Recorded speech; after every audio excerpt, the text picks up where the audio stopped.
Things police can legally do. You think you know your rights. You have watched movies. You have watched Law and Order. And you think you know exactly what to do when those blue lights flash behind you. But what if I told you that 90% of what you see on TV is wrong? What if I told you that remaining silent can actually be used as evidence against you in court? What if I told you that police in America are legally allowed to lie directly to your face and fake evidence just to get you to confess? Today, we are breaking down the 4 biggest myths in the American legal system. These are the loopholes that police officers know, but you don't. And understanding them is the only thing standing between you and a prison cell. Welcome to Legal Loophole US. I'm Mike. Let's get into it. Let's start with the most dangerous myth of all. The right to remain silent. You have heard the phrase a million times. You have the right to remain silent. But here is the catch that ruins people's lives. That right does not work the way you think it does. In 2013, the Supreme Court ruled on a case called Salinas versus Texas. Here is what happened. 2 police officers invited a man named Genevieve Salinas down to the station to talk about a murder case. Now, listen closely. He was not under arrest. He was free to leave at any time. The officers asked him simple questions. Where were you last night? Who were you with? Salinas answered them all. He was chatting. But then, the officer asked the critical question. He asked, will the ballistics test on your shotgun match the shell casings found at the murder scene? Salinas didn't answer. He looked down at the floor. He shuffled his feet. He bit his lip. And he simply stayed silent.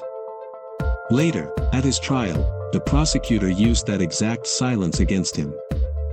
The prosecutor told the jury, look at how he acted. An innocent man would scream no.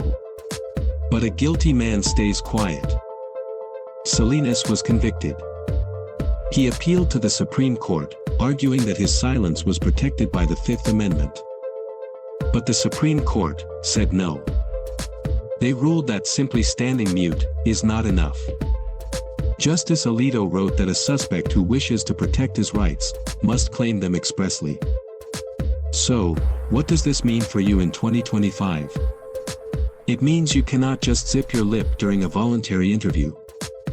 If you just stop talking, your silence can be used as evidence of guilt.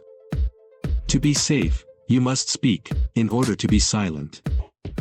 You must say the magic words. Officer, I am invoking my Fifth Amendment right to remain silent. Once you say that out loud, the legal shield goes up. Then, and only then, are you safe. Now, let's move to the roadside. Myth number 2, the get out of the car order. You get pulled over for a broken taillight. It's late. It's cold. The officer walks up, taps on the window, and asks you to step out of the vehicle. You think, wait a minute. I haven't done anything wrong. I have the right to stay in my car. So you say, no thanks, officer. I'm comfortable here. Guess what happens next? You are going to jail.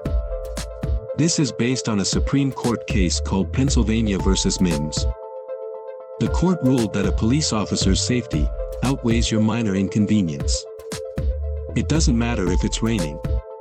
It doesn't matter if you feel unsafe. And it doesn't matter if the officer has absolutely no reason to suspect you of a crime. If you are lawfully stopped for a traffic violation, and they order you out, you must get out. If you refuse, that is a new crime called obstruction. And now, they have a reason to arrest you, search your car incident to arrest, and ruin your night. So here is the legal loophole pro tip. If they ask you to get out, do it. Comply. But, shut the car door behind you, and lock it. Step out, close the door, and put the keys in your pocket. This shows that you are complying with the order to exit, but you are not consenting to a search of the vehicle. Now, let's talk about the interrogation room. This is where Hollywood lies to you the most. In the movies, if you ask an undercover cop, "Are you a cop?" they have to tell you. That is 100% false. But it gets much darker than that. Under the Supreme Court case Frazier versus Cupp, police in the United States are legally allowed to lie to you about evidence. Imagine you are sitting in that metal chair. The room is cold. The detective walks in. He throws a thick file on the table. He looks you right in the eye and says, "Look, it's over. We found your fingerprints on the weapon. We have your DNA at the scene. And your friend in the next room? He just confessed and said it was all your idea." Your heart stops. You panic. You think they have proof. So you start talking. You try to explain yourself. But here is the secret. He was lying. There were no fingerprints. There was no DNA result yet. And your friend didn't say a word. But because you fell for the trick, and you confessed, that confession is legal. And it will be used to convict you. The courts have ruled that deception is a valid police tactic. So, how do you beat this? It's simple. Never, ever, believe the police during an interrogation. If they really had ironclad evidence, they wouldn't need you to talk. They would just book you. The only reason they are lying to you is because they need you to conviction yourself. Say nothing. Ask for a lawyer.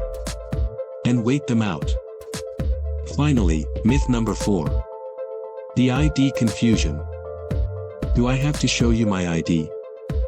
This is the most confusing part of American law, because it changes depending on which state border you cross.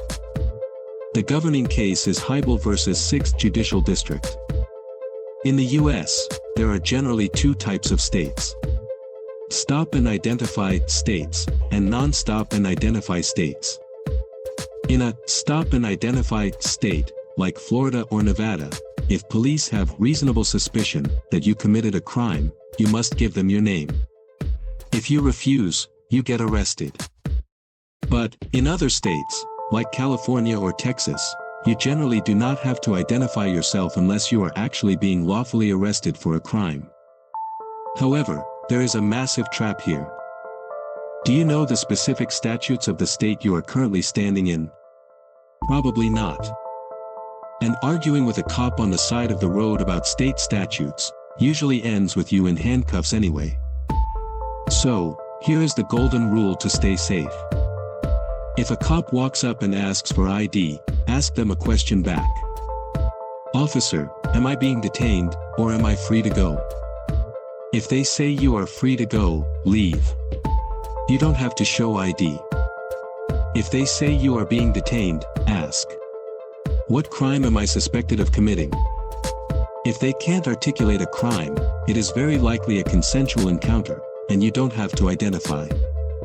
But remember, the side of the road is not a courtroom. You can beat the charge later, but you can't beat the ride to jail tonight. Use your best judgment. Let's recap the 4 rules to survive a police encounter in 2025. Number 1. Don't just stay silent. Invoke your rights out loud. Say the magic words. Number 2. If ordered out of the car, get out, but lock the door behind you. Number 3. Never trust what police tell you in an interrogation room. They can and will lie. And number 4. Know if you are detained, or free to go, before you hand over your ID. The legal system is designed to reward those who know the rules, and punish those who guess. Don't be a guesser. If you want to stay ahead of the system, hit that subscribe button. We are building the smartest legal community on YouTube. I'm Mike, this is Legal Loophole US, and stay safe out there.